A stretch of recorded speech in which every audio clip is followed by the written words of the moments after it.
أشهد أن لا إله إلا الله।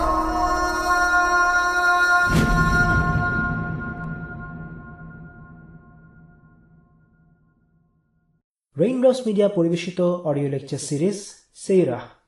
এই সিরিজে আলোচিত হবে পৃথিবীর বুকে শ্রেষ্ঠতম মানুষ রাসূলুল্লাহ মুহাম্মদ সাল্লাল্লাহু আলাইহি ওয়াসাল্লামের জীবন কথা। ইন্নাল হামদুলিল্লাহ ওয়াসসালাতু ওয়াসসালামু আলা রাসূলিল্লাহ ওয়া আলা আলিহি ওয়া আসহাবিহি ওয়া সাল্লামা তাসলিমান কাসীরান মাজিদান ইলা ইয়াউমিদ্দিন, আম্মা বা'দ। আজকের পর্বে আমরা আমাদের আলোচনা শুরু করছি মদিনার ইসলামী রাষ্ট্রের দ্বিতীয় প্রজেক্ট নিয়ে। আমরা জানি আল্লাহ রাসূল সাল্লাল্লাহু আলাইহি ওয়াসাল্লাম মদিনাতে এসেই মদিনার ধর্মীয়, সামাজিক, আইনগত এবং সামরিক কাঠামো দাঁড় করানোর ব্যাপারে মনোযোগ দেন। গত পর্বে আমরা আলোচনা করেছিলাম মদিনার ইসলামী রাষ্ট্রের প্রথম প্রজেক্ট নিয়ে, মসজিদ নির্মাণ সম্পর্কে। আর দ্বিতীয় প্রজেক্টটি হল মুহাজির আর আনসারদের মধ্যে মুআখা বা ভ্রাতৃত্ববোধ প্রতিষ্ঠা করা। আগের পর্বগুলোতে আমরা একটা বিষয় বারবার উল্লেখ করেছি এবং আবার উল্লেখ করছি, তা হল তৎকালীন আরব সমাজ ছিল প্রচণ্ড বিভক্ত একটি সমাজ। এই বিভক্তির পেছনে মূল কারণ ছিল তাদের গোত্রীয় ধ্যান ধারণা। এক একটি গোত্র ছিল এক একটি বড় পরিবার, আর প্রত্যেকের গোত্র নিয়ে গর্ব করত। নিজ গোত্রের লোকজন ঠিক করুক আর ভুল করুক, প্রত্যেকে নিজ গোত্রের পক্ষ নেবে। স্রেফ গোত্রীয় সম্মান আর মর্যাদা রক্ষার জন্য রক্তক্ষয়ী সংঘর্ষে লিপ্ত হতো আরবরা। গোত্রই ছিল তাদের সব। তাদের মান মর্যাদা, আভিজাত্য, শ্রেষ্ঠত্ব পুরোপুরি সংজ্ঞায়িত হতো তাদের বংশ বা গোত্র পরিচয়কে ঘিরে। ইসলাম তাদের এই ধারণাটি বদলে দিল। ইসলাম বলল, কেউ যত উঁচু বংশ বা গোত্রের হোক না কেন, যদি সে ঈমান না আনে, ভালো কাজ না করে, তবে তার এই পরিচয় মূল্যহীন। ইসলাম গোত্র পরিচয়ের ওপরে ঈমানকে প্রাধান্য দেয়া শিক্ষা দিল। ইসলামের দৃষ্টিতে অভিজাত বনু উমাইয়ার একজন কাফিরের চাইতে মাঝারি জাতের বনু তাইম গোত্রের একজন মুসলিমের দাম অনেক বেশি। ইসলাম শেখালো নিজেদেরকে আরব, রোমান, আফ্রিকান হিসেবে নয়, বরং নিজের পরিচয় হবে মুসলিম হিসেবে। ইসলাম ভ্রাতৃত্বের সংজ্ঞাকে বদলে দিল। ইসলামে মুসলিমরা পরস্পরের আপন, পরস্পরের ভাই। ইসলাম জাতি পরিচয়কে অস্বীকার করতে আসেনি, বরং আল্লাহ তাআলাই মানুষকে বিভিন্ন জাতি, গোত্র ও বর্ণ দিয়ে তৈরি করেছেন। তবে এই পরিচয়কে ঈমানের উপরে প্রাধান্য দেওয়া যাবে না। নবীজি সাল্লাল্লাহু আলাইহি ওয়াসাল্লাম ইসলামী ভ্রাতৃত্বের এই শিক্ষা মদিনা থেকে নয়, বরং মাক্কি দাওয়াতের একদম শুরু থেকেই দিয়ে এসেছেন। তবে মদিনায় যখন মুসলিমরা সমাজবদ্ধ হয়ে একটি রাষ্ট্রের অধীনে বসবাস শুরু করল, তখন বিভিন্ন গোত্র থেকে আগত মুসলিমদের মধ্যে ভ্রাতৃত্বের এই চর্চাকে দৃঢ় করার জন্য, মুসলিমদের হৃদয়ে গভীরভাবে প্রথিত করে দেওয়ার জন্য নবীজি কিছু বাস্তব পদক্ষেপ নিলেন। আর এটাই হলো আনসার ও মুহাজিরদের মাঝে মুআখা বা ভ্রাতৃত্ব স্থাপন।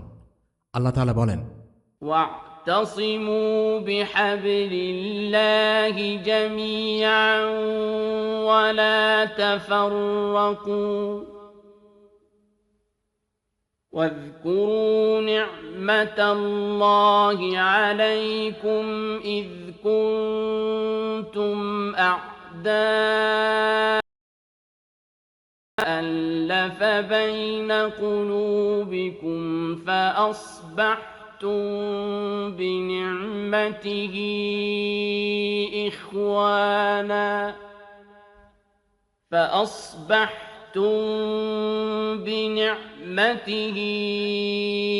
إخوانا وكنتم على شفا حفرة من النار فأنقذكم منها كذلك يبين الله لكم آياته لعلكم تهتدون।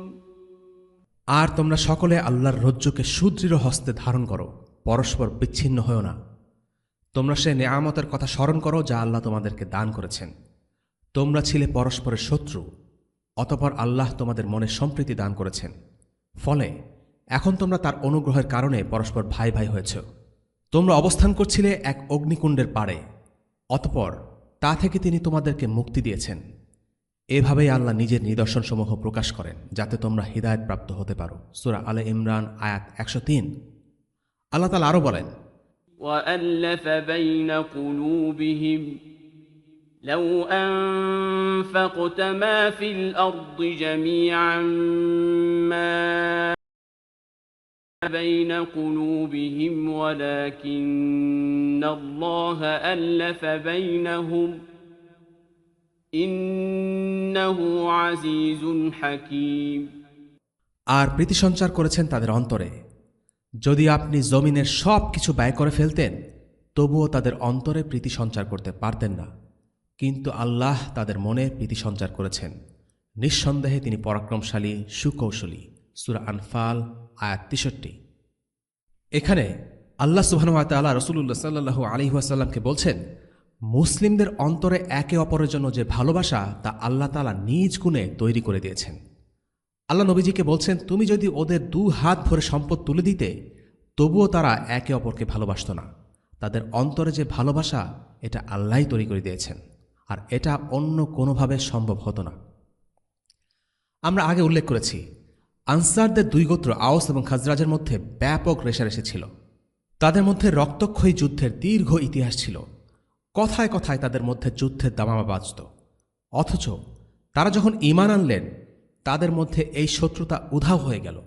এই ২টি গোত্র এক হয়ে গেল, এমনভাবে এক হয়ে গেল যে তাদেরকে আওসি বা খাজরাজি না বলে ইসলামের ইতিহাস তাদেরকে আনসার হিসেবে চিহ্নিত করেছে। আনসাররা ছিলেন মদিনার স্থানীয় বাসিন্দা, আর মুহাজিররা ছিলেন মক্কা থেকে আগত। তারা কেউ কাউকে চিনতেন না, কোনো আত্মীয়তার সম্পর্ক তাদের ছিল না। আরবের বাস্তবতায় ২টি ভিন্ন গোত্রের মানুষ একে অপরকে নিজের আপন ভাইয়ের মতো কাছে টেনে নেবে, এটা ছিল অকল্পনীয় একটা বিষয়। কিভাবে এই অকল্পনীয় ব্যাপারটি সম্ভব হলো তা আল্লাহ ব্যাখ্যা করেছেন। এর কারণ হলো তারা ছিলেন একই দ্বীনের অনুসারী। একই দ্বীনের অনুসারী হওয়ার কারণে যে ভালোবাসা তাদের মধ্যে ছিল তা আল্লাহ তাআলার সৃষ্টি। তিনি মুহাজির ও আনসারদের মধ্যে একে অপরের প্রতি ভালোবাসা দিয়েছেন এবং তাদেরকে পরস্পরের ভাই করে দিয়েছেন। আল্লাহ রাসূল সাল্লাল্লাহু আলাইহি ওয়াসাল্লাম আনসার ও মুহাজিরদের মধ্যে সত্যিকারের ভাই ভাই সম্পর্ক স্থাপন করেছেন, আর এর মাধ্যমে জাহিলিয়াতের গোড়ামি দূর হয়ে গেল। তাদের মধ্যে যে নতুন বন্ধন গড়ে উঠল তা হলো ইসলামের বন্ধন। আল্লাহ তাআলা বলেন, والذين تبوأوا الدار والإيمان من قبلهم يحبون من هاجر إليهم ولا يجدون في صدورهم حاجة مما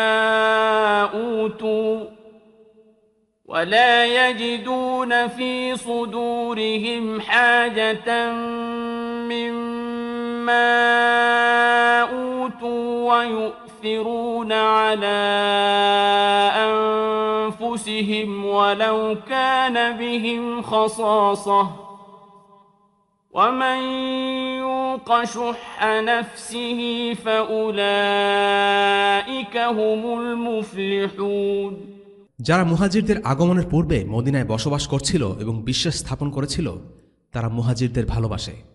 মুহাজিরদেরকে যা দেয়া হয়েছে তার জন্য এরা এদের অন্তরে কোনো ঈর্ষা অনুভব করে না। নিজেদের অভাব থাকা সত্ত্বেও নিজেদের ওপর তাদেরকে অগ্রাধিকার দেয়। যারা কার্পণ্য হতে নিজেদেরকে মুক্ত করেছে তারাই সফলকাম। সূরা হাশর আয়াত ৯। এই আয়াতে আল্লাহ আনসারদের বেশ কয়েকটি মর্যাদা বা গুণের কথা উল্লেখ করেছেন। সেগুলো কি ছিল? ১. তারা মদিনাকে নিজেদের আবাস বা বাড়ি হিসেবে বেছে নিয়েছেন মুহাজিরদের আগেই। মদিনাকে আল্লাহ তাআলা আনসারদের দ্বার বা বাড়ি হিসেবে উল্লেখ করেছেন। বাংলা ভাষায় আমরা বাসা এবং বাড়ি দুটো শব্দের মধ্যে কিছুটা পার্থক্য করি। বাসা বলতে শুধু থাকার জায়গায় বোঝায়, কিন্তু বাড়ি শুধু থাকার জায়গায় নয়, বরং বাড়ি শব্দটির সাথে নিজেদের সুখ শান্তির একটি অনুভূতিও জড়িয়ে থাকে। মদিনা আনসারদের শহর ছিল সত্যি, কিন্তু মদিনা তাদের জন্য সত্যিকারের বাড়ি হয়েছে তারা ঈমান আনার পর। জাহিলিয়াতের সময় ইয়াসরিব ছিল অশান্তির একটা জায়গা, কিন্তু ইসলাম গ্রহণের পর মদিনা একটি শান্তিময় শহরে পরিণত হয়েছে। মুহাজিররা ঈমান এনেছেন আনসারদের আগে, কিন্তু একটি জায়গায় আনসাররা এগিয়ে ছিলেন, আর তা হল মদিনাকে তারা নিজেদের বাড়ি হিসেবে পেয়েছেন মুহাজিরদের আগে। আর এই ব্যাপারটি উল্লেখ করে পরের আয়াতেই আল্লাহ তাআলা মুহাজিরদের প্রশংসায় বলেছেন, للفقراء المهاجرين من ديارهم بأنفسهم وأموالهم يبتغون فضلا من الله ورضوانا وينصرون الله ورسوله أولئك صادقون এই সম্পদ নিঃস্ব মুহাজিরগণের জন্য ও যাদেরকে নিজেদের ঘরবাড়ি ও ধন সম্পত্তি থেকে বের করে দেয়া হয়েছিল, অথচ এরা আল্লাহর অনুগ্রহ ও সন্তুষ্টির অন্বেষণ করে এবং আল্লাহ ও তার রসুলকে সাহায্য করেন, এরাই তো সত্যবাদী। সূরা আল হাশর আয়াত ৮। এই দুটি আয়াতের মাধ্যমে আল্লাহ তাআলা আনসারদের অন্তরে দায়িত্বশীলতার বোধকে জাগ্রত করেছেন। তাদেরকে বলছেন, তোমাদের ঘরবাড়ি আছে আর তোমাদের ভাইরা আল্লাহর সন্তুষ্টির আশায় তাদের ঘরবাড়ি ছেড়ে দিয়ে তোমাদের কাছে চলে এসেছে। ২ নম্বর পয়েন্ট, আনসারদের দ্বিতীয় গুণ ছিল তারা মুহাজিরদেরকে ভালোবাসতেন। ৩ নম্বর পয়েন্ট, আনসারদের তৃতীয় গুণ ছিল মুহাজিরদের ব্যাপারে তাদের অন্তরে কোনো ঈর্ষা ছিল না। এই কথার মাধ্যমে স্বয়ং আল্লাহ মুহাজিরদের প্রতি আনসারদের ভালোবাসার আন্তরিকতার ব্যাপারে সাক্ষ্য দিচ্ছেন। মুহাজিররা বনু নাজিরের যুদ্ধ থেকে প্রাপ্ত সম্পদ লাভ করেছিল, কিন্তু এটা নিয়ে আনসারদের মনে কোনো হিংসা বা ক্ষোভ ছিল না, বরং তারা খুশি মনেই নিজেদের হক মুহাজির ভাইদের জন্য ছেড়ে দিয়েছিলেন। পরবর্তীতে এই কাহিনী বিশদভাবে আলোচনা করা হবে ইনশাআল্লাহ। চতুর্থ গুণ, তারা নিজেদের অভাব থাকা সত্ত্বেও মুহাজিরদেরকে অগ্রাধিকার দিতেন। এবং পঞ্চম গুণ, কৃপণতা থেকে তারা নিজেদেরকে মুক্ত করতে পেরেছিলেন। এই ভ্রাতৃত্ববোধের সূচনা হয় হিজরতের ৫ মাস পর থেকে, আবার কেউ কেউ বলেছেন হিজরতের ৯ মাস পর থেকে। অন্যান্যরা বলেছেন মসজিদে নববী নির্মাণের পরপরই এই ভ্রাতৃত্ববোধের সূচনা হয়। তবে সত্যি বলতে ভ্রাতৃত্ব স্থাপনের এই প্রক্রিয়া আসলে সব সময়ই বিরাজমান ছিল। আল্লাহ রাসূল সাল্লাল্লাহু আলাইহি ওয়াসাল্লাম যখন মসজিদ নির্মাণ করছিলেন, তখনই তিনি মুহাজির ও আনসারদের জন্য একসাথে দোয়া করেছিলেন। মুহাজির ও আনসারদের মধ্যকার সম্পর্কটি ছিল এমন যেন তারা রক্তের ভাই। এমনকি প্রথম দিকে উত্তরাধিকারের বিধানগুলো তাদের ক্ষেত্রে রক্তের ভাইয়ের সম্পর্ক ধরে প্রয়োগ করা হতো। একজন মুহাজির ও একজন আনসারকে নিয়ে একটা জোড়া বেঁধে দেওয়া হয়েছিল। তাদের দুজনের মধ্যে ভ্রাতৃত্বের সম্পর্ক স্থাপন করা হয়েছিল এভাবে।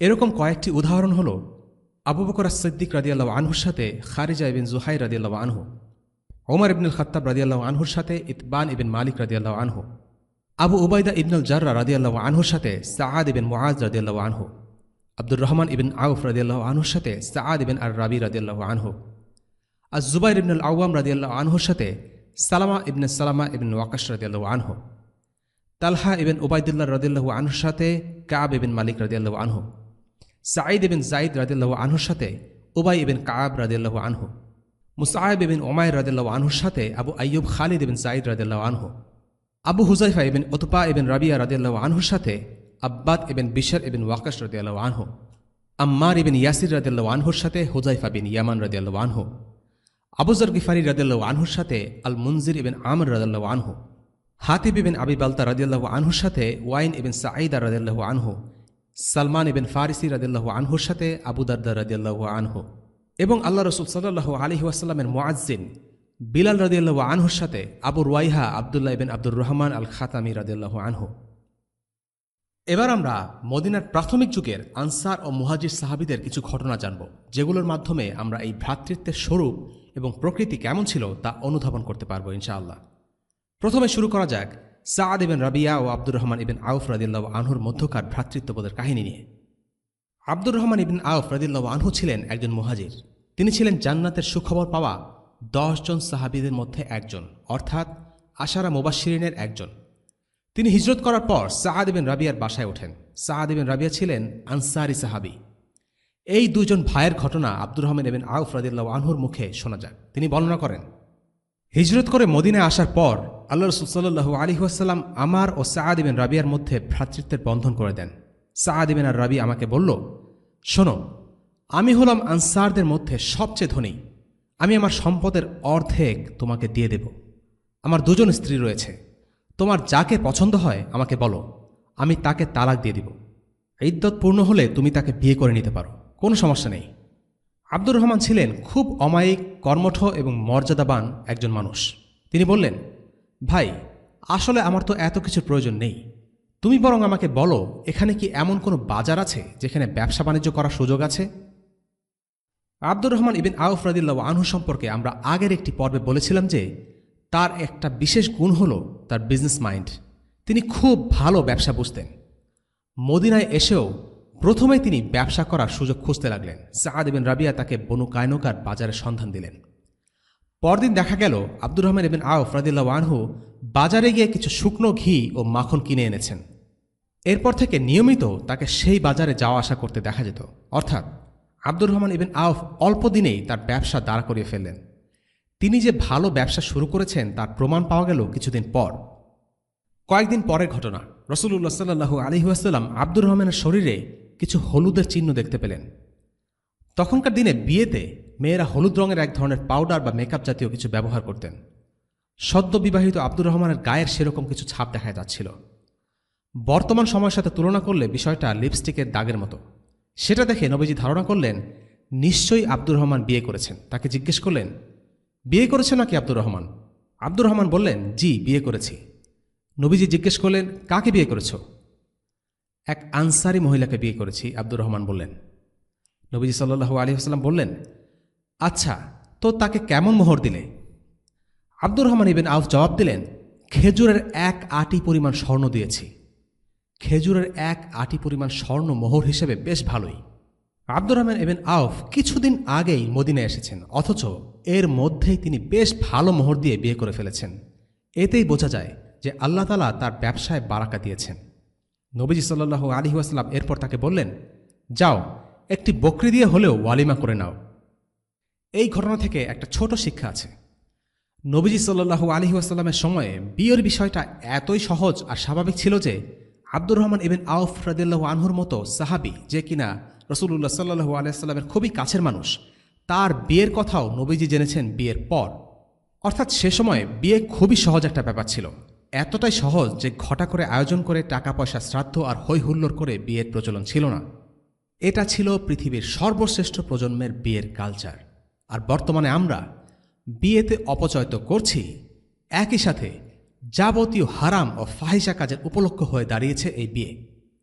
যে বিয়েতে ছেলেমেয়েরা অবাধে মেলামেশা করে, গান বাজনা হয়, সে ধরনের বিয়েতে উপস্থিত হওয়ার ব্যাপারেও আলিমদের নিষেধাজ্ঞা আছে। কাজেই নিজেদের বিয়েতে এমনটা আয়োজন করা কতটা কঠোরভাবে নিষিদ্ধ তা বলাই বাহুল্য। দ্বিতীয় ঘটনা হল সালমান আল ফারিসি রাদিয়াল্লাহু আনহু, আবু দারদা রাদিয়াল্লাহু আনহু ঘটনা। রাসূলুল্লাহ সাল্লাল্লাহু আলাইহি ওয়াসাল্লাম সালমান আল ফারিসি ও আবু দারদা রাদিয়াল্লাহু আনহুর মাঝে ভ্রাতৃত্বের বন্ধন করে দেন। সালমান ছিলেন মুহাজির আর আবু দারদা ছিলেন আনসার। একদিন সালমান আল ফারিসি রাদিয়াল্লাহু আনহু তার ভাই আবু দারদা রাদিয়াল্লাহু আনহুর সাথে সাক্ষাৎ করতে এসে তার স্ত্রী উম্মে দারদাকে মলিন পোশাকে দেখতে পান। তখনও হিজাবের আয়াত নাজিল হয়নি। সালমান আল ফারিসি এই মলিন জীর্ণশীর্ণ পোশাক দেখে জানতে চাইলেন কেন এই অবস্থা। উম্মে দারদা বললেন, আপনার ভাই আবু দারদার পার্থিব কোনো কিছুর প্রতি মোহ নেই। কিছুক্ষণ পর আবু দারদা এলেন। তারপর তিনি সালমানের জন্য খাবার তৈরি করে বললেন, তুমি খেয়ে নাও, আমি সাওম পালন করছি। সালমান রাদিয়াল্লাহু আনহু বললেন, না, তুমি না খেলে আমিও খাব না। এরপর আবু দারদা বাধ্য হয়েই সিয়াম ভেঙে সালমানের সাথে খেলেন। রাত হলে আবু দারদা সালাত আদায়ে দাঁড়াতে গেলেন, কিন্তু সালমান বললেন, না, তুমি এখন সালাতে দাঁড়াবে না, তুমি এখন ঘুমাবে। অগত্যা আবু দারদা ঘুমিয়ে পড়লেন। কিছুক্ষণ পর আবু দারদা আবার সালাতে দাঁড়াতে উদ্যত হলেন। সালমান তাকে আবারও ঘুমাতে বললেন। রাতের শেষ ভাগে সালমান আবু দারদাকে নিজ থেকে জাগালেন এবং দুজনেই সালাত আদায় করলেন। পরে সালমান তাকে বললেন, তোমার ওপর তোমার রবের হক আছে, তোমার নিজেরও তোমার উপর হক আছে, আবার তোমার পরিবারেরও হক রয়েছে। প্রত্যেক হকদারকে তার হক প্রদান করো।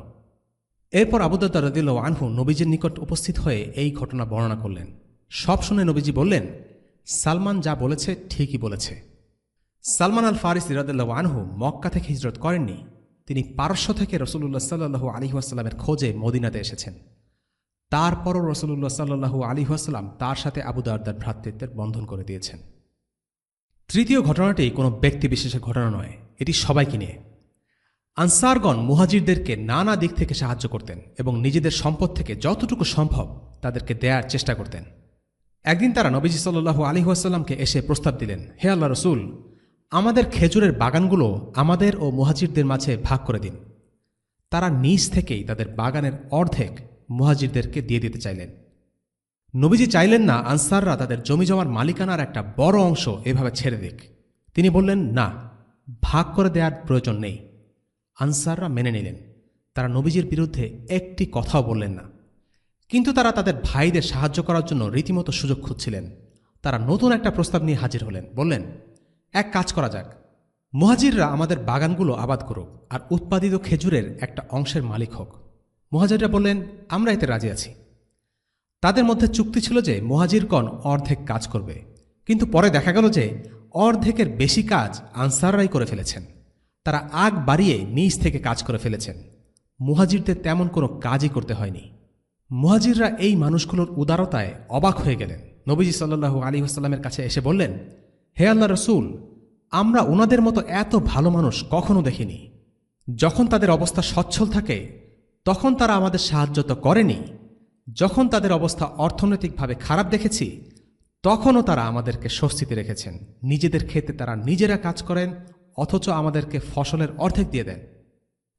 আনসারদের এমন উদারতা দেখে মুহাজিররা আল্লাহ রসুল সাল্লাল্লাহু আলাইহি ওয়াসাল্লামকে বললেন, হে আল্লাহ রসুল, আনসাররাই তো সব সওয়াব পেয়ে গেলেন, আমরা তো কিছুই পেলাম না। রাসূলুল্লাহ সাল্লাল্লাহু আলাইহি ওয়াসাল্লাম বললেন, না, তোমরা যদি তাদের জন্য আল্লাহর কাছে দোয়া করো এবং তাদের প্রশংসা করো তাহলে তোমরাও সওয়াবের অধিকারী হবে। এ থেকে একটা জিনিস বোঝা যায়, মুহাজিরদের চিন্তা ভাবনা, কনসার্ন সবকিছু কতটা আখিরাতমুখী ছিল। আনসার ও মুহাজিরদের এই ঘটনাগুলো থেকে আমরা একটা জিনিস দেখি, আর তা হলো তাদের সম্পর্কে দুটো জিনিস জড়িয়ে আছে, উদারতা ও কৃতজ্ঞতা। আনসাররা মুহাজিরদের জন্য নিজেদের হৃদয় খুলে দিয়েছিলেন, আর মুহাজিররাও কখনো আনসারদের উদারতার কথা ভুলেননি। তারা সব সময় আনসারদের প্রতি কৃতজ্ঞ ছিলেন এবং তাদের জন্য দোয়া করেছেন। প্রথম দিকে মুহাজিরিন ও আনসারদের মধ্যে ভ্রাতৃত্বের সম্পর্ক ছিল জোড়ায় জোড়ায়। উত্তরাধিকার আইন প্রয়োগের ক্ষেত্রে তাদেরকে আপন ভাই ধরে সম্পদ ভাগাভাগি করা হতো। কোনো আনসার মারা গেলে তার মুহাজির ভাই তার সম্পদ লাভ করত উত্তরাধিকারী হিসেবে। মুহাজিরদের অবস্থার উন্নতি হলে এই বিশেষ সম্পর্কগুলো লুপ্ত হয়ে যায়, কিন্তু তাদের মধ্যে স্বাভাবিক ভ্রাতৃত্ববোধ রয়েই যায়। তারপর থেকে উত্তরাধিকার আইন শুধুমাত্র রক্তের সম্পর্কের আত্মীয়দের ক্ষেত্রে প্রয়োগ করা হতো। এবার আমরা এই মুআখা বা ভ্রাতৃত্ব স্থাপনের শিক্ষা ও প্রভাব নিয়ে কিছুটা আলোচনা করব কয়েকটা পয়েন্টের মাধ্যমে। 1 নম্বর, এই ধরনের ভ্রাতৃত্ব স্থাপনের মাধ্যমে সম্পূর্ণ নতুন একটি বন্ধনের উপর ভিত্তি করে মদিনাতে নতুন একটি সমাজ গড়ে উঠেছিল। আরবদের জন্য এটি ছিল সম্পূর্ণ নতুন এক অভিজ্ঞতা। তৎকালীন আরব সমাজে রক্তের সম্পর্ক, অর্থনৈতিক সম্পর্ক, গোত্রীয় সম্পর্ক ও গতানুগতিক এসব সম্পর্ক ছাড়া আরবরা অন্য কিছুই চিন্তা করতে পারত না। কিন্তু ইসলামের আবির্ভাবের পর এমন একটি সম্প্রদায়ের উত্থান ঘটল যাদের সম্পর্কের ভিত্তি রক্ত, অর্থ বা জাতীয়তা নয়, বরং তা হল আকিদা বা ধর্মবিশ্বাস। বর্তমান সময়ে আমাদের জন্য ইসলামী ভ্রাতৃত্বের এই বোধটি অনুধাবন করা সহজ নয়। এর কারণ হল আমরা ইসলামী ভ্রাতৃত্বের সাথে অভ্যস্ত নই, বরং সেকুলার দেশে জাতীয়তাবাদ ভিত্তিক সম্পর্ক দেখেই বড় হয়ে উঠেছি। যে কোনো দেশ বা রাষ্ট্রের নাগরিকদের মধ্যে সম্পর্কের একটি ভিত্তি থাকে। 19বিংশ শতাব্দীর আগ পর্যন্ত পৃথিবীতে বেশিরভাগ দেশে ধর্মীয় বিশ্বাস ছিল শাসক শাসিতের সম্পর্ক এবং নাগরিকদের সম্পর্কের মৌলিক ভিত্তি। সেকুলারিজমের উত্থান হওয়ায় ইউরোপের আইন ব্যবস্থা ও নাগরিক জীবনে ধর্মের প্রভাব বিলুপ্ত হতে থাকে, আর খ্রিস্টান রোমান সাম্রাজ্য ভেঙে অনেকগুলো ছোট ছোট রাষ্ট্র জন্ম নিতে থাকে। এই রাষ্ট্রগুলোর আইন ব্যবস্থা হয় ধর্মনিরপেক্ষতা বা সেকুলারিজম। নতুন ধর্মনিরপেক্ষ রাষ্ট্রগুলোর সদস্যদের মধ্যকার বন্ধন কী হবে তা নিয়ে প্রচুর বিতর্ক চলে ইউরোপে। অবশেষে তারা জাতি পরিচয় বা এথনিসিটির ভিত্তিতে জাতিরাষ্ট্র বা নেশন স্টেট গড়ে তোলে। অর্থাৎ জার্মানদের জন্য জার্মান, ইতালিয়ানদের জন্য ইতালি, ফ্রেঞ্চদের জন্য ফ্রান্স, আইরিশদের জন্য আয়ারল্যান্ড, এভাবে প্রত্যেক জাতি নিজেদের জন্য আলাদা স্টেট বা রাষ্ট্র গড়ে তোলে। ইতিপূর্বে রোমান সাম্রাজ্য খ্রিস্ট ধর্মের ভিত্তিতে তাদের এক করেছিল, আর পরবর্তীতে সেকুলারিজমের উত্থান হওয়ার পর জাতিসত্তার ভিত্তিতে পৃথক হয়ে যায়। ষোড়শ এবং সপ্তদশ শতাব্দী থেকেই ইউরোপিয়ানরা মুসলিম ভূমিগুলোতে উপনিবেশ স্থাপন করা শুরু করে। মুসলিমরা কখনোই এই দখলদার বাহিনীগুলোকে মেনে নেয়নি। তাদের বিরুদ্ধে শুরু থেকেই আন্দোলন গড়ে তুলেছিল। এক এক পর্যায়ে আন্দোলনগুলো বেশ জোরদার হয়। আর অন্যদিকে প্রথম ও দ্বিতীয় বিশ্বযুদ্ধের কারণে ইউরোপিয়ান রাষ্ট্রগুলোর অর্থনৈতিক অবস্থাও দুর্বল হতে থাকে এবং তারা এক পর্যায়ে মুসলিম ভূমির উপনিবেশগুলো আনুষ্ঠানিকভাবে ছেড়ে দিতে বাধ্য হয়। এ কারণে আমরা দেখব প্রায় সব মুসলিম দেশে স্বাধীনতা দিবস হল 1924 সালের পর, অর্থাৎ খিলাফত ধ্বংস হওয়ার পর বর্তমান মুসলিম দেশগুলো তৈরি হয়েছে। তবে তাদের সামরিক দখলদারিত্বের অবসান ঘটলেও দীর্ঘদিন ধরে মুসলিম ভূমিগুলো কাফিরদের অধীনে থাকায় মুসলিমরা তাদের চিন্তা চেতনা গ্রহণ করে আর তাদের অনুকরণে নিজেদের দেশকে গড়ে তোলার চেষ্টা করে। কাফিরদের একটি আত্মঘাতী আদর্শ যা মুসলিমরা গ্রহণ করে তা হচ্ছে জাতীয়তাবাদ। খিলাফত ধ্বংসের আগ পর্যন্ত সুন্নি মুসলিম ভূমিগুলো মোটামুটিভাবে খিলাফতের অধীনে ছিল। 1300 বছরে খিলাফত ব্যবস্থা পুরো মুসলিম উম্মাহকে সম্পূর্ণ একতাবদ্ধ রাখতে না পারলেও বলা যায় সামগ্রিকভাবে মুসলিমরা ঐক্যবদ্ধ ছিল এবং খলিফার প্রতি মুসলিম দেশগুলো অনুগত থাকত। খলিফার নেতৃত্বকে চ্যালেঞ্জ করা ঘটনা ঘটেছে খুব অল্প কয়েকবার। কিন্তু বিংশ শতাব্দীতে এসে মুসলিমরা ইউরোপিয়ানদের সরাসরি দখলদারিত্ব থেকে মুক্ত হলেও তাদেরই অনুকরণে জাতি পরিচয় অর্থাৎ এথনিসিটির ভিত্তিতে তাদের রাষ্ট্র গড়ে তুলতে থাকে। যেমন আরব, মিশরি, ইরাক, সিরিয়া, সুদান, সোমালিয়া প্রত্যেকের জন্য আলাদা রাষ্ট্র। আকিদার ভিত্তিতে মুসলিমদের জন্য একটি ইসলামী শরিয়া ভিত্তিক রাষ্ট্রের ধারণাটি জনপ্রিয়তা হারায়, আর এর ফলাফল আমরা দেখতেই পাচ্ছি। আজ মুসলিমরা 50টিরও বেশি রাষ্ট্রে বিভক্ত। কোন মুসলিম রাষ্ট্র কাফির দেশ বা জোট কর্তৃক সামরিকভাবে আক্রান্ত হলে বাকিরা এর বিরুদ্ধে অবস্থান নেয় না, বরং অনেকেই কাফিরদের সাথে এক হয়ে যায়। কোনো মুসলিম রাষ্ট্রের উপর জাতিসংঘ স্যাংশন বা অর্থনৈতিক নিষেধাজ্ঞা আরোপ করলে অন্য দেশগুলো সরকাররা সাহায্য তো দূরে থাক, তারা উল্টো খুশি হয়। কারণ মুসলিম হয়ে মুসলিমদের সাহায্য করার বোধটি জাতীয়তাবাদের সংকীর্ণ বোধ দ্বারা আজ প্রতিস্থাপিত হয়েছে। জাতীয়তাবাদী সীমানার আরেক পাশে কি জুলুম হচ্ছে সেটা নিয়ে মাথা ঘামানোর জন্য একজন জাতীয়তাবাদী বাঙালি, জাতীয়তাবাদী আরব, জাতীয়তাবাদী মিশরি বা জাতীয়তাবাদী আফগানের নেই, কিন্তু একজন মুসলিমের আছে। একজন মুসলিম সমগ্র মুসলিম উম্মাহকে অনুভব করবে। তার দায়িত্ব কেবল সীমানার ভেতরে নয়। ইসলাম একটি সার্বজনীন ধর্ম যা এসেছে সবার জন্য, আর তাই মুসলিমরা একটি গ্লোবাল লেন্স থেকে পৃথিবীকে দেখবে। আল্লাহ রাসূল সাল্লাল্লাহু আলাইহি ওয়াসাল্লাম বলেছেন, মুমিনদের পারস্পরিক সম্প্রতি, দয়া ও মায়া মমতার উদাহরণ একটি দেহের মতো। যখন দেহের একটি অঙ্গ কষ্ট পায় তখন তার জন্য সারা দেহ অনিদ্রা ও জ্বরে আক্রান্ত হয়। বর্তমানে মুসলিম উম্মতের বিভক্তির কারণ আকিদার গৌণ বিষয় বা ফিকহি মতপার্থক্য নয়। মুসলিম উম্মার বিভক্তির কারণ হল জাতীয়তাবাদ, যা মুসলিমদেরকে দুর্বল ও বিভক্ত করে রেখেছে এবং অন্তর্কোন্দলে ব্যস্ত রেখেছে। জাতীয়তাবাদ মুসলিমদের জন্য একটি ক্যান্সারের মতো। এই জাতীয়তাবাদ মুসলিমদেরকে দায়িত্ব জ্ঞানহীন ও স্বার্থপর বানিয়ে রেখেছে। মুসলিমদের পরাজিত অবস্থানের অনেকগুলো কারণের একটি হলো জাতীয়তাবাদ। আমরা যদি ক্রুসেডের সময়টা দেখি তাহলে দেখব, যখন ক্ষমতালোভী মুসলিম শাসকরা একে অপরের সাথে যুদ্ধ করে বিভক্ত হয়েছিল, ঠিক তখনই ক্রুসেড শক্তি মুসলিম ভূমিতে আক্রমণ চালিয়েছে এবং তছনছ করেছে। আর মুসলিমরা যখন ঐক্যবদ্ধ হল তখন এই ক্রুসেড শক্তিকে তারা জিহাদ দ্বারা পরাজিত করেছে। দ্বিতীয় ক্রুসেডের সময় ক্রুসেডাররা মুসলিম বিশ্বের 4টি গুরুত্বপূর্ণ জায়গায় ঘাঁটি স্থাপন করতে সক্ষম হয়েছিল। সে সময় মুসলিমরা যখন প্রতিরোধ গড়ে তোলে তখন নিজেদের জাতি পরিচয় কোনো বাধা হয়ে দাঁড়ায়নি। ইরাক, সিরিয়া, মিশরের মুসলিমরা একে অপরকে সাহায্য করেছে এবং পর্যায়ক্রমে একে একে সমস্ত ঘাঁটি উৎখাতের পর জেরুসালেম মুক্ত করেছিলেন সালাউদ্দিন আল আইয়ুবী রাহিমাহুল্লাহ। তুরস্কে যখন খিলাফত ধ্বংস হওয়ার পথে তখন ভারতের মুসলিমরা সেই খিলাফত রক্ষার জন্য আন্দোলন করেছে। যদিও সেই আন্দোলন সফল হয়নি, কিন্তু তুরস্কের একটি ক্রাইসিসে ভারতবর্ষের মুসলিমদের মুভমেন্ট দেখিয়ে দেয় কিছুদিন আগ পর্যন্ত মুসলিমদের মধ্যে ইসলামী ঐক্যের বোধ কতটা তীব্র ছিল। আমরা যদি এই উম্মতের সমাধান চাই তাহলে আমাদেরকে ফিরে যেতে হবে ইসলামের প্রথম প্রজন্মে। তারা ইসলামকে কিভাবে দেখেছিলেন, কিভাবে বুঝেছিলেন, ভ্রাতৃত্ব বলতে, ঐক্য বলতে তারা কি বুঝতেন। এবার জানা যাক কোরআনে আল্লাহ তাআলা ঈমান, ভ্রাতৃত্ব, আনুগত্য, বিশ্বস্ততা সম্পর্কে কি বলেছেন। মাক্কী জীবনের শুরু থেকে আল্লাহ রাসূল সাল্লাল্লাহু আলাইহি ওয়াসাল্লাম তার সাহাবীদের একটি শিক্ষা বারবার দিয়েছেন, তা হল ঈমানের বন্ধন রক্তের বন্ধনের চাইতেও দামি। যেমন আল্লাহ তাআলা নূহ আলাইহিস সালামের ছেলের ব্যাপারে বলেছেন, সে নূহের পরিবারের সদস্য ছিল না, কারণ সে ছিল একজন কাফের। ونادى نوح ربه فقال رب إن ابني من أهلي وإن وعدك الحق وأنت أحكم الحاكمين قال يا نوح إنه ليس من أهلك إنه عمل غير صالح فلا تسألني ما ليس لك به علم إني أعظك أن تكون من الجاهلين আর নূহ তার রবকে ডাকল এবং বলল, হে আমার রব, নিশ্চয়ই আমার সন্তান আমার পরিবারভুক্ত এবং আপনার ওয়াদা নিশ্চয় সত্য, আর আপনি বিচারকদের মধ্যে শ্রেষ্ঠ বিচারক। তিনি বললেন, হে নূহ, সে নিশ্চয়ই তোমার পরিবারভুক্ত নয়, সে অবশ্যই অসৎকর্মপরায়ণ। সুতরাং যে বিষয়ে তোমার কোনো জ্ঞান নেই, আমার কাছে তা চেয়েও না। আমি তোমাকে উপদেশ দিচ্ছি যেন মূর্খদের অন্তর্ভুক্ত না হও। সূরা হুদ আয়াত ৪৫ এবং ৪৬।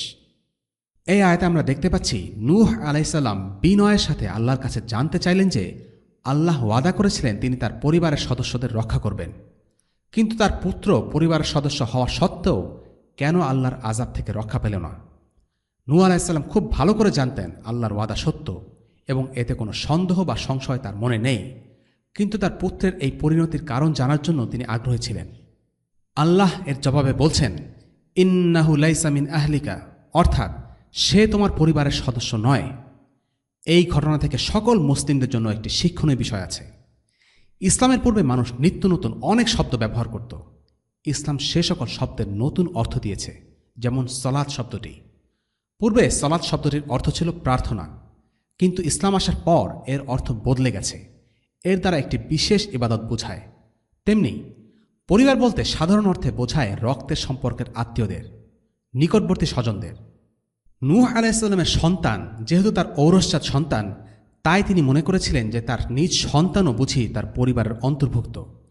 কিন্তু আল্লাহ পরিবার শব্দটির একটি নতুন সংজ্ঞা নূহ আলাইহিস সালামকে শিক্ষা দিলেন, আর সে সংজ্ঞা মতে রক্তের সম্পর্কই পরিবারের সদস্য হবার জন্য যথেষ্ট নয়, বরং পরিবারের সদস্য হতে চাইলে ঈমান থাকা চাই। আল্লাহ তাআলা আরও বলছেন, ভ্রাতৃত্ব, বিশ্বস্ততা এই বিষয়গুলো কেবল মুমিনদের মধ্যে সীমাবদ্ধ, অন্য কারো সাথে নয়। إنما المؤمنون إخوة فأصلحوا بين أخويكم واتقوا الله لعلكم ترحمون নিশ্চয় মুমিনরা পরস্পর ভাই ভাই, কাজেই তোমরা তোমাদের ভাইদের মধ্যে আপোষ মীমাংসা করে দাও, আর তোমরা আল্লাহকে ভয় করো, আশা করা যায় তোমরা অনুগ্রহপ্রাপ্ত হবে। সূরা আল হুজুরাত আয়াত ১০। ঈমানের এই নতুন বন্ধন করার সাথে আল্লাহ ওয়াজাল মুসলিমদের জন্য আদেশ করছেন তারা যেন কাফিরদের সাথে বন্ধন ভেঙে ফেলে। يا أيها الذين آمنوا آباءكم أولياء إن استحبوا الكفر على الإيمان ومن يتولهم منكم فأولئك هم الظالمون হে ঈমানদারগণ, তোমরা নিজেদের পিতা ও ভাইদেরকে বন্ধুরূপে গ্রহণ করো না, যদি তারা ঈমান অপেক্ষা কুফরকে প্রিয় মনে করে। তোমাদের মধ্য থেকে যারা তাদেরকে বন্ধুরূপে গ্রহণ করে তারাই জালিম। সূরা আত-তাওবা আয়াত ২৩। এখানে আল্লাহ সুবহানাহু ওয়া তাআলা মুসলিমদের বলছেন যে যেসব গোত্রের সাথে মুসলিমদের সম্পর্ক আছে তারা যদি মুসলিম না হয় তবে সে সম্পর্ক ছিন্ন করে ফেলতে হবে, তাদের প্রতি আনুগত্য পোষণ করা যাবে না। আল্লাহ তাআলা আরও বলেছেন, يا أيها الذين آمنوا لا تتخذوا عدوي وعدوكم أولياء تلقون إليهم بالمودة وقد كفروا بما جاءكم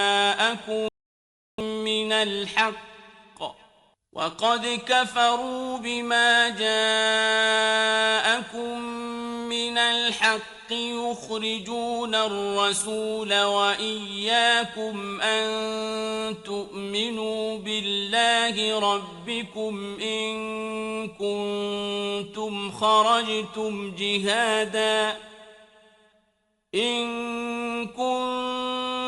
خرجتم جهادا في سبيلي وابتغاء مرضاتي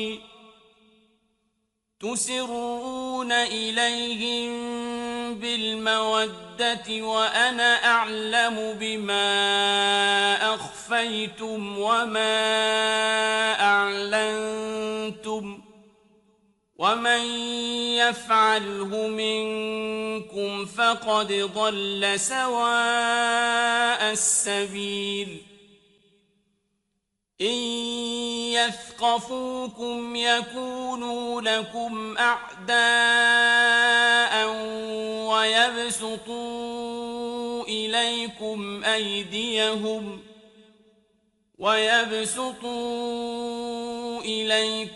أيديهم وألسنتهم بالسوء وودوا لو تكفرون لن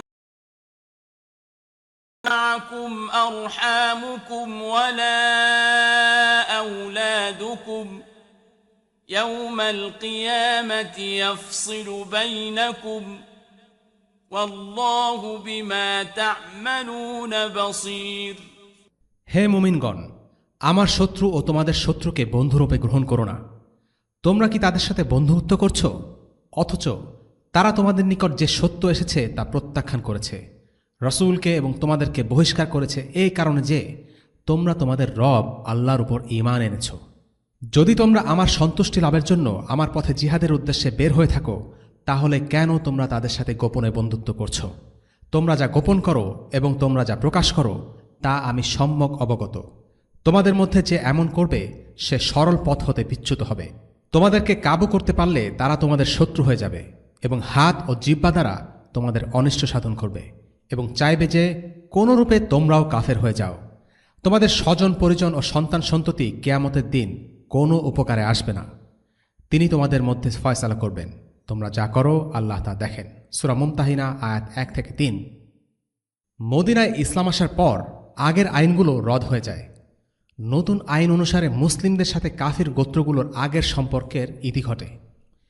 মদিনা আসার পর মুসলিম ও আহলে কিতাবদের অর্থাৎ ইহুদি ও খ্রিস্টানদের মধ্যকার সম্পর্কের উপর কোরআনে বেশ কিছু আয়াত অবতীর্ণ হয়েছে। কারণ মদিনাতে তখন অনেক আহলে কিতাব বসবাস করত। মদিনা আরবদের সাথে ইহুদিদের অর্থনৈতিক, রাজনৈতিক ও প্রতিবেশী সুলভ সম্পর্ক বিদ্যমান ছিল।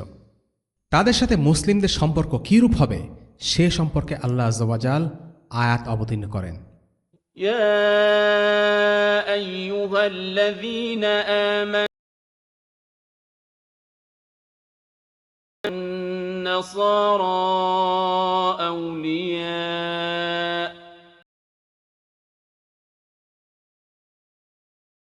بعض ومن يتولهم منكم فإنه منهم إن الله لا يهدي القوم الظالمين হে মুমিনগণ, তোমরা ইহুদি ও খ্রিস্টানদেরকে বন্ধু হিসেবে গ্রহণ করো না। তারা একে অপরের বন্ধু। তোমাদের মধ্যে যে তাদের সাথে বন্ধুত্ব করবে সে তাদেরই অন্তর্ভুক্ত। আল্লাহ জালিমদের পথ প্রদর্শন করেন না। সূরা মাইদা আয়াত 51। এই আয়াতের ব্যাখ্যায় ইমাম ইবনে কাসির রাহিমাহুল্লাহ তার তাফসীরে বলেন, এখানে আল্লাহ তাআলা ইসলামের শত্রু ইহুদি ও খ্রিস্টানদের সাথে বন্ধুত্ব স্থাপন করতে মুমিনদেরকে নিষেধ করছেন। তিনি বলেছেন, তারা কখনও তোমাদের বন্ধু হতে পারে না, কেননা তোমাদের ধর্মের প্রতি তাদের হিংসা ও শত্রুতা রয়েছে। হ্যাঁ, তারা একে অপরের বন্ধু বটে। তোমাদের মধ্যে যারা তাদের সাথে বন্ধুত্ব করবে তারা তাদেরই অন্তর্ভুক্ত হবে। يا أيها الذين آمنوا فريقا من الذين أوتوا الكتاب يردوكم بعد إيمانكم كافرين وكيف تكفرون وأنتم تتلى عليكم آيات الله وفيكم رسوله ومن يعتصم بالله فقد هدي إلى صراط مستقيم হে ঈমানদারগণ, তোমরা যদি আহলে কিতাবদের কোনো ফেরকার কথা মানো, তাহলে ঈমান আনার পর তারা তোমাদেরকে কাফেরে পরিণত করে দেবে। আর তোমরা কেমন করে কাফের হতে পারো? অথচ তোমাদের সামনে পাঠ করা হয় আল্লাহর আয়াতসমূহ এবং তোমাদের মধ্যে রয়েছেন আল্লাহ রাসূল। আর যারা আল্লাহর কথা দৃঢ়ভাবে ধরবে তাকে সরল পথের দিশা দেয়া হবে। সূরা আলে ইমরান আয়াত 100 থেকে 101। এখানে মুসলিমদের আবার সতর্ক করে দেয়া হয়েছে এই বলে যে যদি তারা ইহুদি ও খ্রিস্টানদের পথ অনুসরণ করে তবে তারা কাফির হয়ে যাবে। ولن ترضى عنك اليهود ولا النصارى حتى تتبع ملتهم قل إن هدى الله هو الهدى ولئن اتبعت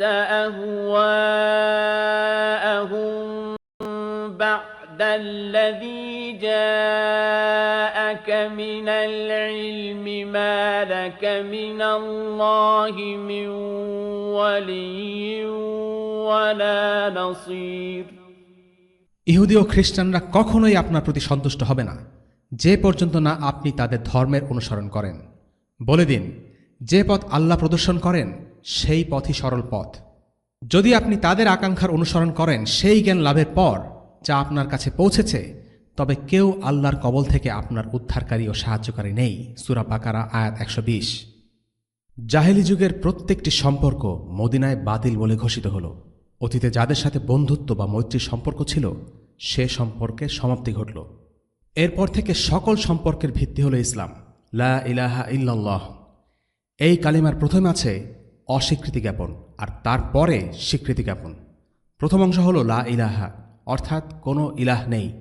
এখানে একজন ব্যক্তিকে বলা হচ্ছে যে সে এতদিন যেসব জিনিসকে উপাস্য মনে করেছে তার সব কটা বাতিল, সেগুলো পরিত্যাগ করতে হবে।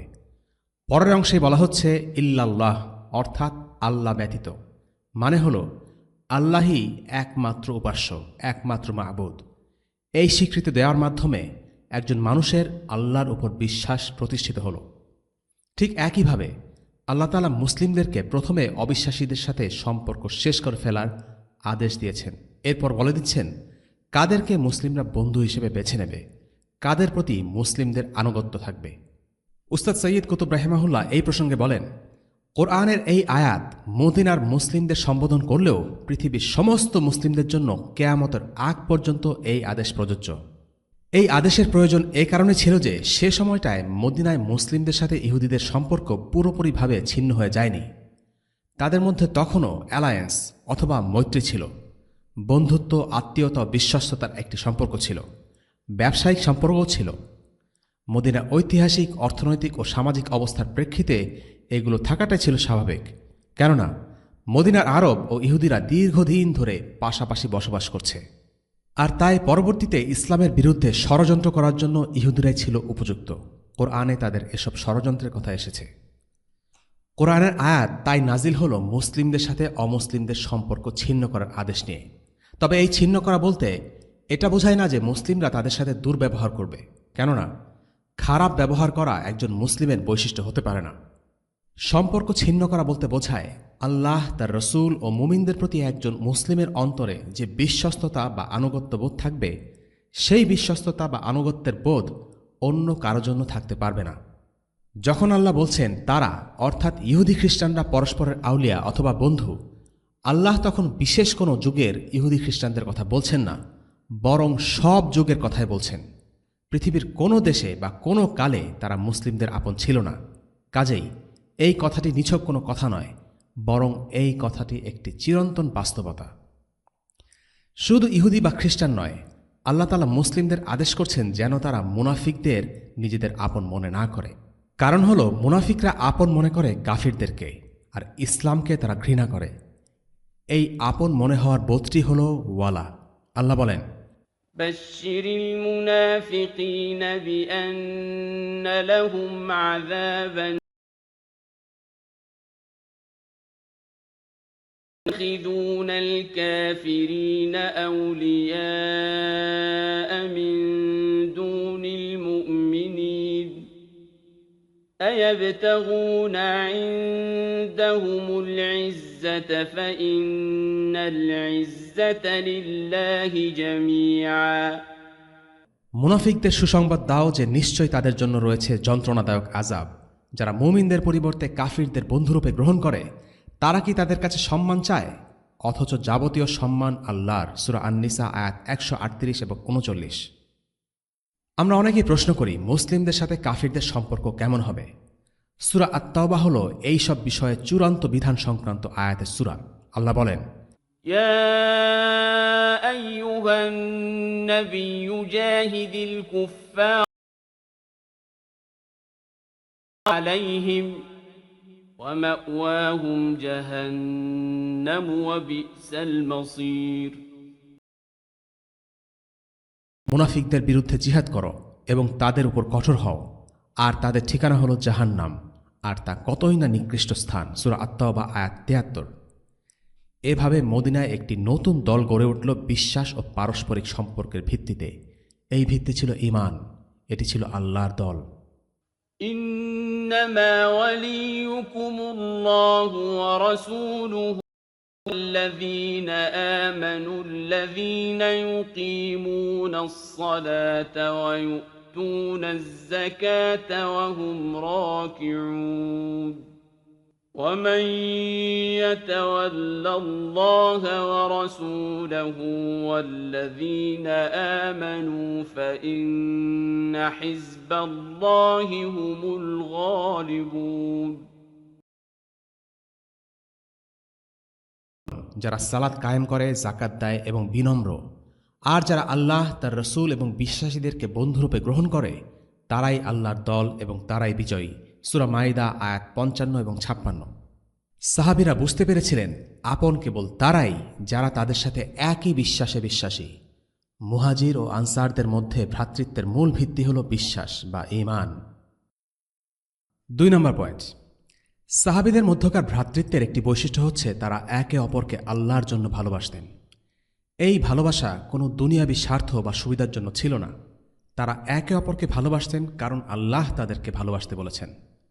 আবু হুরায়রা রাদিয়াল্লাহু আনহু বর্ণনা করেন, নবীজি সাল্লাল্লাহু আলাইহি ওয়াসাল্লাম বলেছেন, কিয়ামতের দিন আল্লাহ তাআলা বলবেন, তারা কোথায় যারা আমার মহিমা ও শ্রেষ্ঠত্বের খাতিরে একে অপরকে ভালোবেসেছিল?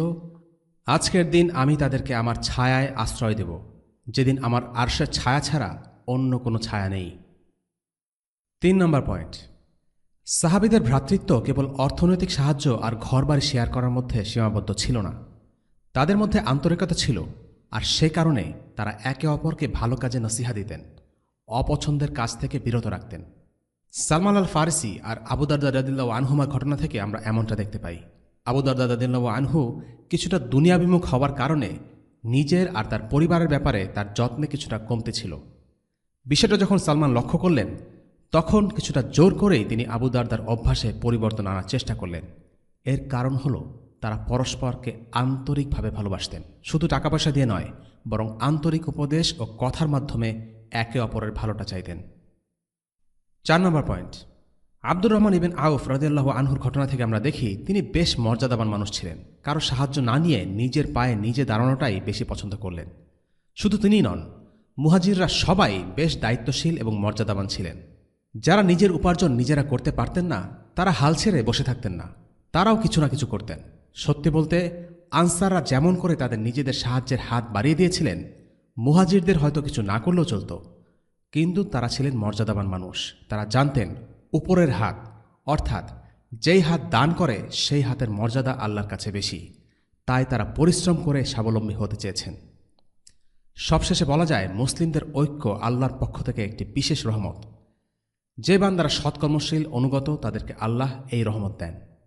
সত্যিকারের ঈমানের বৈশিষ্ট্য হল পারস্পরিক ভালোবাসা, সম্মান, দয়া, আখলাক এবং উদারতা।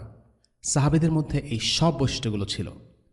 আল্লাহ রাসূল সাল্লাল্লাহু আলাইহি ওয়াসাল্লাম বলেছেন, যার মধ্যে 3টি গুণ আছে সে ঈমানের স্বাদ লাভ করেছে। সেগুলো হলো 1, আল্লাহ ও তার রসূল তার কাছে সবচাইতে প্রিয়। 2, সে আরেকজন মুসলিমকে শুধু আল্লাহর খাতিরেই ভালোবাসে। এবং 3, কুফরিতে ফিরে যাওয়াকে সে আগুনে ঝাঁপ দেওয়ার মতো অপছন্দ করে। আল্লাহ রাসূল সাল্লাল্লাহু আলাইহি ওয়াসাল্লাম আরও বলেছেন, একজন মুসলিম আরেকজন মুসলিমের ভাই, সে তার উপর জুলুম করবে না। এবং তাকে জালিমের হাতে তুলে দেবে না। যে কেউ তার ভাইয়ের অভাব পূরণ করবে, আল্লাহ তার অভাব পূরণ করবেন। যে কেউ তার মুসলিম ভাইয়ের বিপদ দূর করবে, আল্লাহ তাআলা কিয়ামতের দিন তার বিপদগুলো দূর করবেন। যে ব্যক্তি কোনো মুসলিমের দোষ ঢেকে রাখবে, আল্লাহ তাআলা কিয়ামতের দিন তার দোষ ঢেকে রাখবেন। গত পর্বে আমরা মুহাজিরদের মর্যাদা ও পুরস্কার নিয়ে কিছু আলোচনা করেছিলাম। আজকের পর্বে আমরা শেষ করছি আনসারদের মর্যাদা সংক্রান্ত কিছু আলোচনা দিয়ে। আনসারদের প্রথম মর্যাদা হল আনসারদের নামকরণ করেছেন স্বয়ং আল্লাহ। আল্লাহ তাআলা তাদেরকে সাহায্যকারী হিসেবে অভিহিত করেছেন। গিলান ইবনে জারির রাদিয়াল্লাহু আনহু থেকে বর্ণিত, তিনি বলেন, আমি আনাসকে জিজ্ঞেস করলাম, তোমাদের নাম কি আগে থেকে আনসার ছিল নাকি আল্লাহ তোমাদের এই নাম দিয়েছেন? আনাস উত্তর দিলেন, স্বয়ং আল্লাহ আমাদেরকে আনসার নামে অভিহিত করেছেন। শুধু তাই নয়, তিনি আনসারদেরকে মুহাজিরদেরকে সত্যিকারের মুমিন বা মুমিনুনা হাক্কা বলে কোরআনে অভিহিত করেছেন। দ্বিতীয়ত, কোরআনে আল্লাহ তাআলা বলেছেন তিনি আনসারদের উপর খুশি এবং আনসাররাও তার উপর খুশি। অন্য একটি আয়াতে আল্লাহ বলেছেন তারা মুফলিহুন, অর্থাৎ আনসাররা হচ্ছে সফল। এবার জানা যাক আনসারদের মর্যাদা সম্পর্কে কিছু হাদিস। সহিহ বুখারীতে একটি অধ্যায় আছে যেখানে কেবল আনসারদের মর্যাদা নিয়েই আলোচনা করা হয়েছে। সহিহ বুখারীর একটি হাদিসে এসেছে, একবার নবীজি সাল্লাল্লাহু আলাইহি ওয়াসাল্লাম কিছু আনসারী মহিলা ও বাচ্চা কাচ্চাদের দেখলেন যারা একটি বিয়ের অনুষ্ঠান থেকে ঘরে ফিরছিল। তাদের দেখে তিনি বললেন, আল্লাহ জানেন তোমরাই হলে আমার সবচেয়ে প্রিয়জন। কথাটি তিনি 3 বার বললেন। বারা ইবনে আজিব রাদিয়াল্লাহু আনহু থেকে বর্ণিত, আমি রাসূলুল্লাহ সাল্লাল্লাহু আলাইহি ওয়াসাল্লামকে বলতে শুনেছি, মুমিন ছাড়া আনসারদের কেউ ভালোবাসে না এবং মুনাফিক ছাড়া কেউ তাদের ঘৃণা করে না। যে তাদেরকে ভালোবাসবে আল্লাহ তাদেরকে ভালোবাসবেন, আর যে তাদেরকে ঘৃণা করবে আল্লাহ তাদেরকে ঘৃণা করবেন।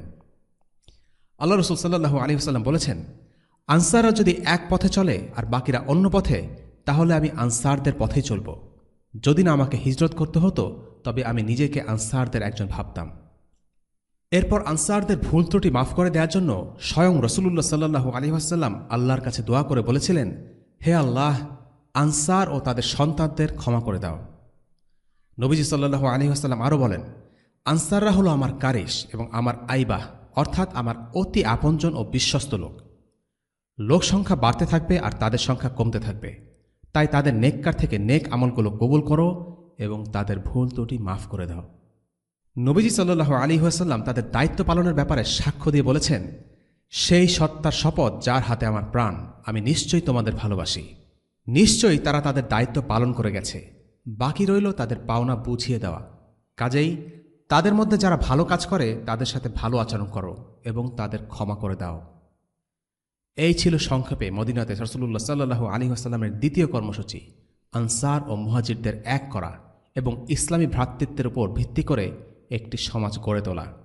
ওয়াসাল্লাল্লাহু আলা সাইয়্যিদিনা মুহাম্মদ ওয়া আলা আলিহি ওয়া সাহবিহি ওয়াসাল্লাম। আলহামদুলিল্লাহি রাব্বিল আলামিন। আসসালামু আলাইকুম ওয়া রাহমাতুল্লাহি ওয়া বারাকাতুহু। রেইনড্রপস মিডিয়ার অন্যান্য প্রজেক্ট সম্পর্কে জানতে ভিজিট করুন www.raindropsmedia.org অথবা ফেসবুক পেজ www.youtube.com/raindropsmediaorg2015